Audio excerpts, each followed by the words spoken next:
Bharatiya Janata party के चतरा लोकसभा प्रत्याशी कालीचरण सिंह के पक्ष में जनसभा को संबोधित करने चतरा पहुंचे मध्य प्रदेश के मुख्यमंत्री मोहन यादव ने कांग्रेस और विपक्ष पर जमकर निशाना साधा है।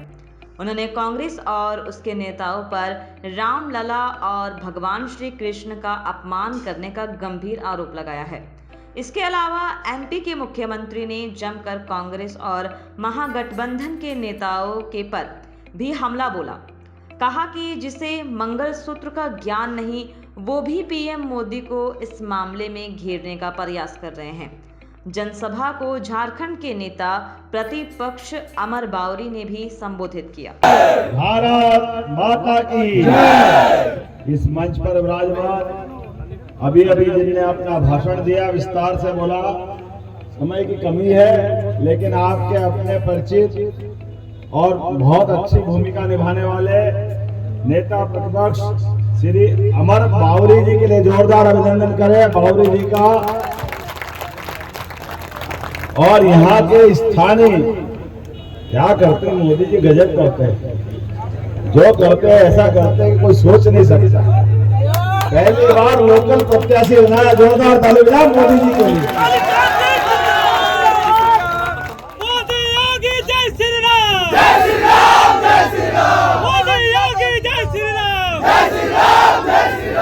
मोहन यादव जिंदाबाद, जिंदाबाद, जिंदाबाद। कालीचरण सिंह जिंदाबाद, जिंदाबाद, जिंदाबाद। रामदेव, मेरा हेलीकॉप्टर 5:45 के पहले मेरे को खत्म करना पड़ेगा, अपनी बात भी उड़ नहीं पाएगा वापस। जैसे मेरे को वापस जाना है, आज ही मैं कुछ और बताऊंगा, अभी इसके पहले नाम के थोड़ा उल्लेख कर देता हूँ।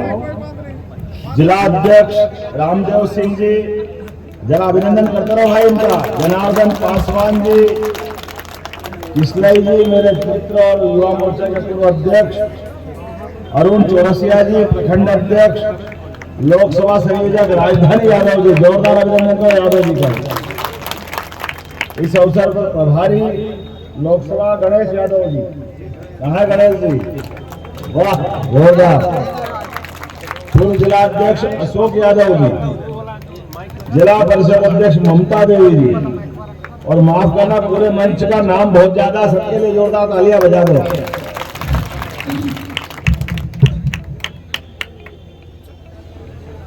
ये बदलते दौर का समय है और मैं बिहार, झारखंड, यूपी, पूरे देश के अंदर जैसे ही परमात्मा की दया से मुख्यमंत्री पद का माननीय मोदी जी ने निर्णय किया तो जगह जगह से इतना आनंद आया। आप सबको खुशी हुई, इसका प्रणाम करते हुए आपका आशीर्वाद भी मानता हूं और आपका आभार भी मानता हूं। उसका कारण दो है, पूरे देश में खुशी का वातावरण बना, पूरे देश में आनंद का वातावरण बना, और बनना भी चाहिए। क्यों नहीं बनना चाहिए?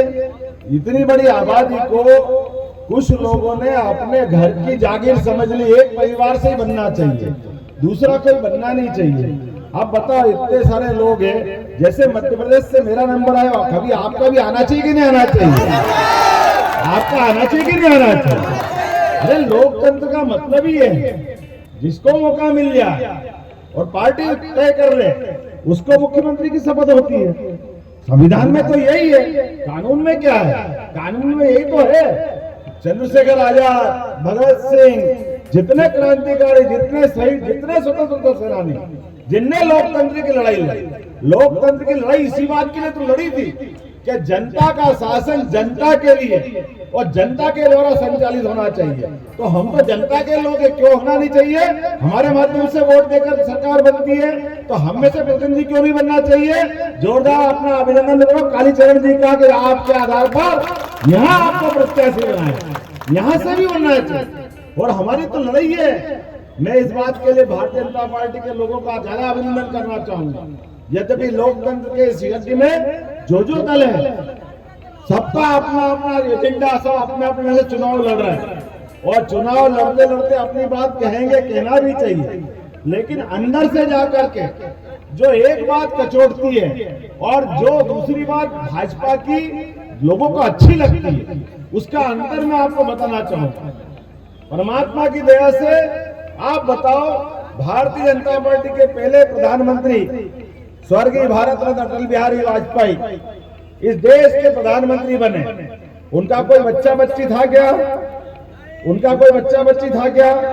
उनने पूरा जीवन इस भाजपा के साथ पूरे देश की सेवा में लगाया कि लगाया?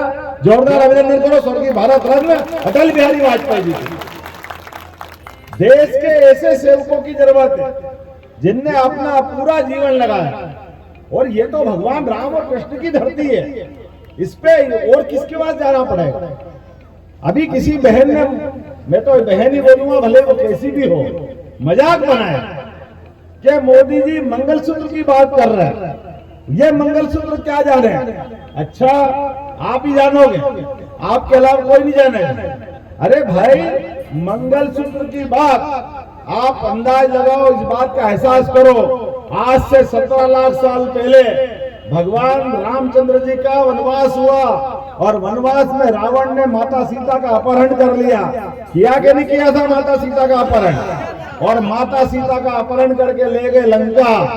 अब लंका के लिए भगवान राम वन वन भटकते भटकते हनुमान जी से मिले, सुग्रीव से मिले, और उनसे मदद मांगी, और मदद मांगने के आधार पर भगवान हनुमान जी ने अपने बलबूते पर माता जी के, सीता जी के गले में क्या मंगलसूत्र तो था, राम और सीता की जोड़ी में क्या संबंध है हमको कोई बताने की जरूरत है। लेकिन माता के मंगलसूत्र की रक्षा के लिए समुद्र लांघे रावण की लंका जलाए, हम सब उनके अनुयायी हैं हनुमान जी।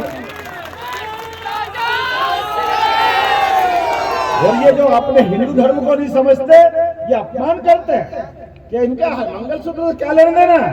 अरे भाई, माता सीता राम जी की पत्नी हो सकती है, लेकिन कोई ले जाएगा अत्याचारी तो उसके लिए पूरे समाज के देशभक्त लोग खड़े होंगे कि नहीं होंगे? वो अपनी बात 1,10,000 का था, इंग्लैंड में 65,000 का था। आपसे 5 रुपए भी किसी से लिए क्या? या जितने बताओ आप किसी से लिए क्या? कोई से 5 रुपए भी लिए क्या?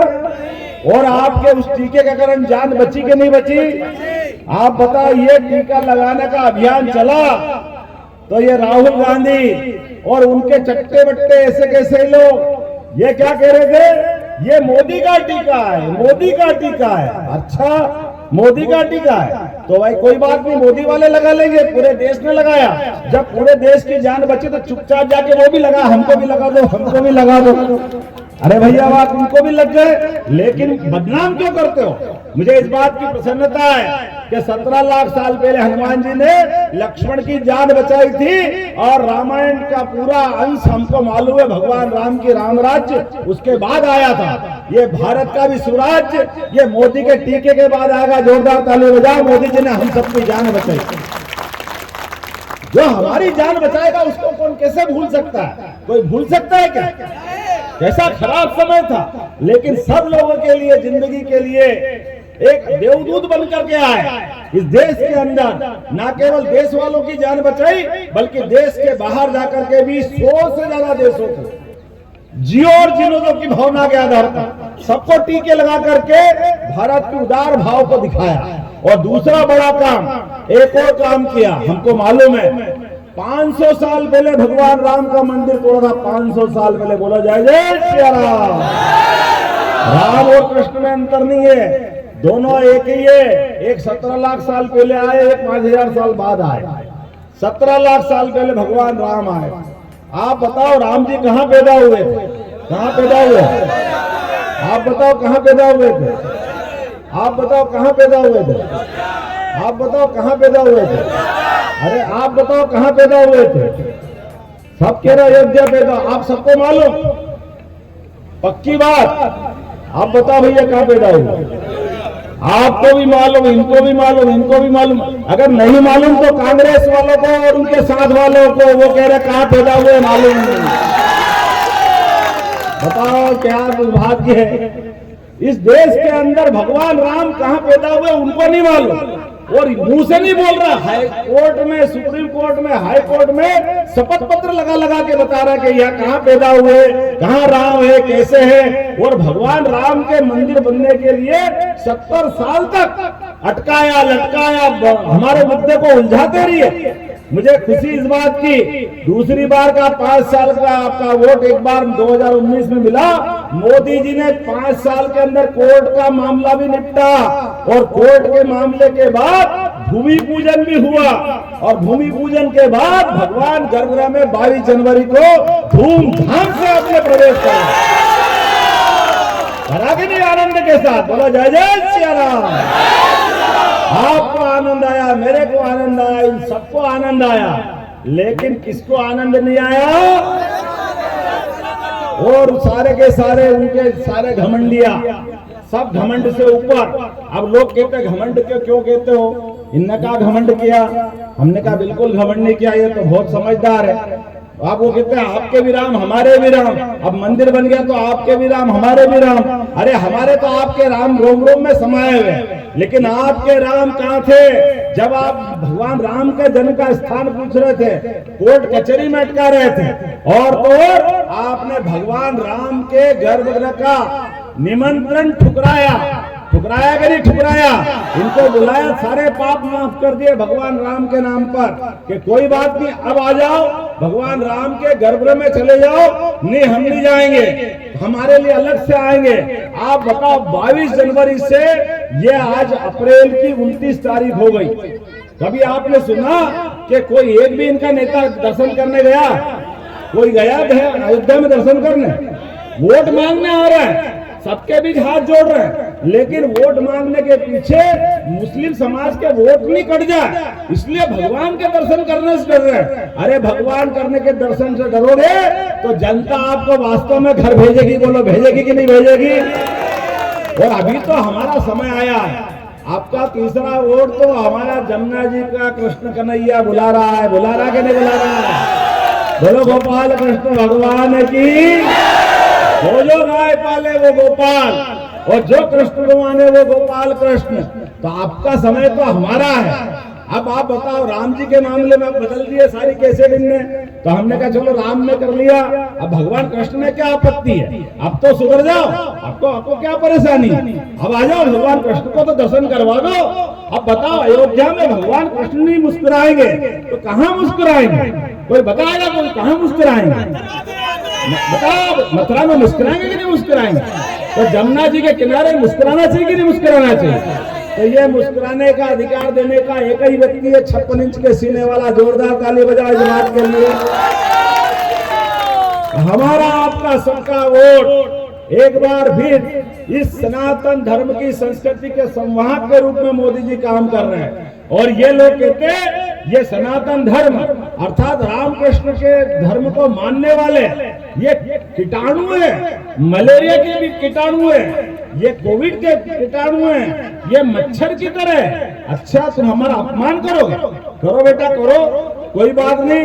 हम भी सब भगवान कृष्ण को मानने वाले हैं। सब मानने वाले हैं कि नहीं अपने में से?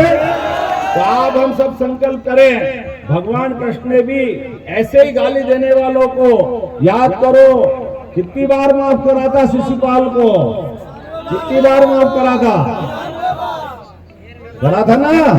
तो आप याद कर लेना, वो बुआ का ही लड़का था उनका, लेकिन बुआ ने कहा था कृष्ण बताओ तुम्हारे भाई को कैसे मारोगे? तो उन्होंने कहा बुआ मैं क्या करूं, एक जरूर बात कर सकता हूं, कुछ दिन माफ कर दूंगा, 1 बार 2 बार 3 बार 4 बार, लेकिन 100 के बाद तो नहीं करूंगा, 100 के बाद तो खत्म करूंगा। आप भी याद करो।